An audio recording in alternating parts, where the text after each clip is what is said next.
ஒரு ஆளு உயிரோட இருக்கான், தலையோட இருக்கில்ல, வரி கொடு. கொடுக்க மாட்டேன். அப்ப வெட்டிடுவா? இல்ல, கொடுத்துறேன்.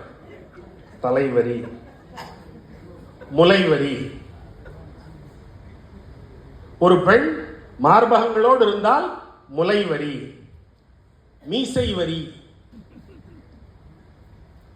தாலி வரி.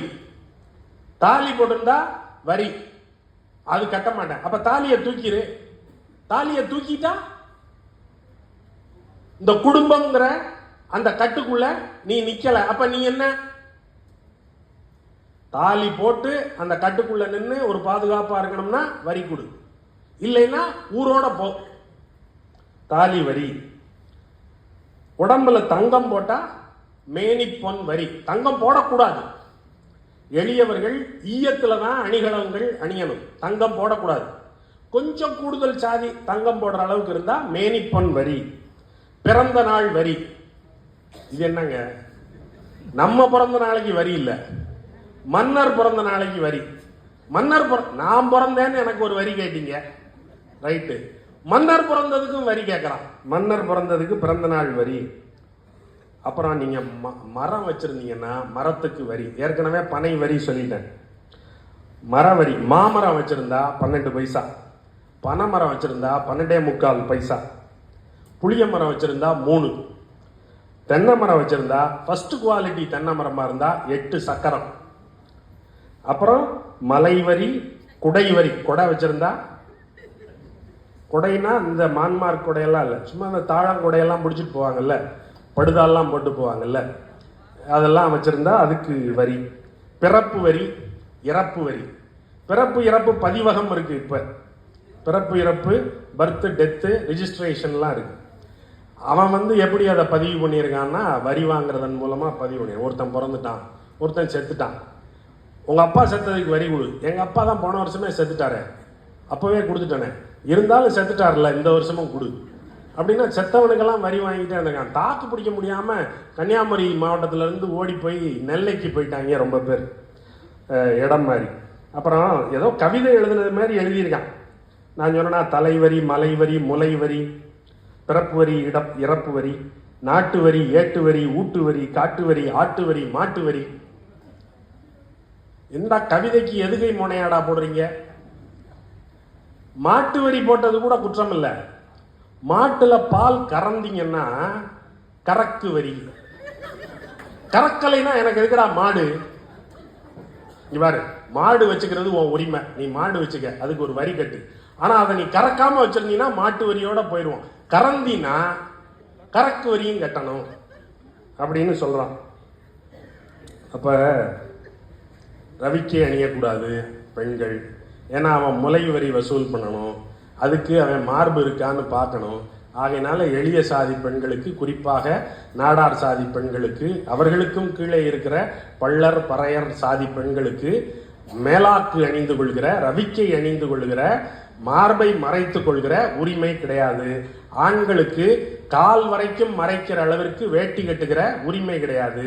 மேல் உடம்பு திறந்து கிடக்கும், தலையில் தலைப்பாகை கிடையாது, தோளில் துண்டு கிடையாது. ஒரு கனத்த சாக்கு மாதிரியான துணியை இடுப்பில் சுற்றி கொள்ளலாம் ஆணும் பெண்ணும், அவ்வளவுதான்.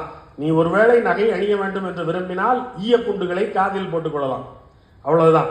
அதற்கு கூடுதலாக எந்த உரிமையும் கிடையாது. அப்படின்னா 1807 1808 வைகுண்டர் பிறக்கிறதுக்கு ஒரு ஆண்டு முன்பு அவர்களுடைய பதிவின்படி நாடார்கள் கட்டிய தலைவரி மட்டும் 88,044 ரூபாய்.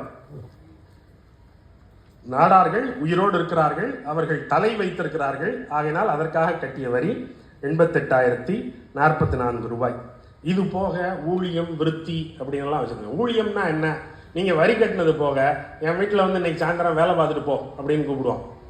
அதுக்கு என்ன சம்பளம்? சம்பளம்லாம் கிடையாது, வந்து பார்த்துட்டு போ, அதுக்கு பேர் ஊழியம். வெட்டி வேலை. வெட்டி வேலைனா சம்பளம் இல்லாமல் செய்கிற வேலை. ஊழியம் என்பது சம்பளம் இல்லாமல் செய்கிற வேலை. எவ்வளவு வேலை சொன்னாலும் செய்ய வேண்டும், என்ன வேலை சொன்னாலும் செய்ய வேண்டும். பிறகு ஊழியக்காரர்கள் என்கிறவர்கள் யார்? அவர்களுக்கு நிலங்கள் வழங்கப்படும். அந்த நிலங்களில் அவர்கள் உழுவார்கள், பயிரிடுவார்கள், பலன்களை அறுவடை செய்து எடுப்பார்கள். அவர்களுக்கு நிலங்களை குத்தகைக்கு விட்டவர்கள் இவ்வளவு விளைச்சலை என்னுடைய வீட்டில் கொண்டு வந்து இறக்கு என்று சொல்வார். இது ஒரு குத்தகை மாதிரி தான் வச்சுங்களேன். ஆனால் குத்தகைக்கு ஒரு காலம் இருக்கும்ல, இந்த காலத்தில் இவ்வளவு செலுத்தணும் அப்படின்னு அந்த வரைமுறையெல்லாம் கிடையாது. அவர் எப்போதெல்லாம் கேட்கிறாரோ அப்போதெல்லாம் கொண்டு வந்து இறக்க வேண்டும். ஊட்டுப்புறையில் இத்தனை கிலோ நெல்லை கொண்டு வந்து இறக்கு, ஊட்டுப்புறைக்கு இத்தனை கட்டு இத்தனை அடுக்கு இலையை கொண்டு வந்து இறக்கு, ஊட்டுப்புறைக்கு ஏலம் கொண்டு வந்து இறக்கு, விறகு கொண்டு வந்து போடு என்று சொன்னால் இவர் போட்டுக்கொண்டே இருக்க வேண்டும். தினசரி எப்படி விளையும்? விளையாது. ஊழியம் செய்யறீல்ல, கொண்டு வா, இல்லைன்றா வெட்டி விடுவேன். அப்ப இவ்வளவு நெருக்கடி. அப்ப நம்ம என்ன நினைக்கிறோம்? இவ்வளவு எளிமையான மக்களிடமே இவ்வளவு வரி வசூல் செய்திருக்கிறார்களே. கைப்புள்ள உடம்புலயே இவ்வளவு காயம் இருந்தா கைப்புள்ள கிட்ட அடி வாங்கின உடம்புல எவ்வளவு காயம் இருக்கும்? அப்ப மேல இருக்கிறவன் எவ்வளவு கட்டியிருப்பான், கீழே இருக்கிறவனே எவ்வளவு கட்டியிருக்கான், மேல இருக்கிறவன் எவ்வளவு கட்டியிருப்பான்? ஒன்னும் கட்டல. அவனுக்கு வரியே கிடையாது, நில வரி கூட கிடையாது. அவனுக்கு வழங்கப்பட்ட நிலம் இறைவனால் வழங்கப்பட்டது. என்னங்க கதையா இருக்கு? இறைவன் எப்பங்க நிலமெல்லாம் வழங்குவாரு? எப்ப அவங்க மன்னருக்கு ஒரு அரசையே இறைவன் வழங்கி இருக்காரு, எனக்கு ஒரு துண்டு நிலம் வழங்க மாட்டாரான்னு அவன் கேட்பான்ல. அதனால அவனுக்கு ஜென்மி அப்படின்றது. ஏன்னா ஜென்மாந்தரமாக பல்வேறு பிறப்புகளாக அந்த நிலம் அவனுக்கு உரிமையானதாக ஆக்கப்பட்டிருக்கிறது.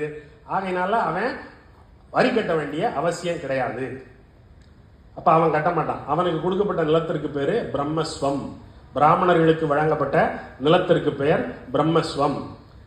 கோயிலுக்கே வழங்கப்பட்ட நிலத்திற்கு பேரு தேவஸ்வம். அதுதான் தேவஸ்வம் போர்டுன்னு வச்சு இன்றைக்கு அதை நிர்வாகம் செய்து கொண்டிருக்கிறார்கள். பிரம்மஸ்வமாக போன நிலமெல்லாம் அப்படியே போய்விட்டது. அப்ப